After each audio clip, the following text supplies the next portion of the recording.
qizlar. To'g'risini aytaman, bizda genetический, mana genimizda уже sochimiz rosa qalin va to'kilmaydi-da. Opamlarniki ham rosa yaxshi, singlim, dadamlarniki to'g'risi shunaqa sochi.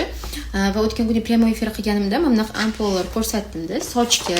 Keyin mana bunaqa shampun ko'rsatdim. Bular bitta brend hisoblanadi. Buni sochim shunaqa to'kilishni boshladi-da. Где-то mana shu sovuq boshlangandan keyin men bilmadim, kuzda shunaqa to'kildi, qo'rqib ketdim-da. Va keyin nima qilishni bilmadim-da, sraz izlana boshladim-da. U yoqni ko'rdim, bu yoqni ko'rdim, o'sha vitaminlar ichishni boshlayapman. Lekin bilaman, sochimga ham qanaqadir uhud qilishim kerak, chunki umuman uhud qilmaganman sochimga-da.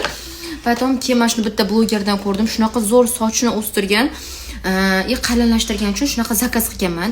Kimda shunaqa sochda muammo bo'lsa, tez yog'lansa, poralari shunaqa qayzg'oqlab, lecheniya olish kerak bo'lgan soch. Umuman hamma soch uchun kerak bo'lgan narsada. Rosa Koreyada blogerlarim rosa zo'r qilib o'zi ishlatib maqtashadi-da.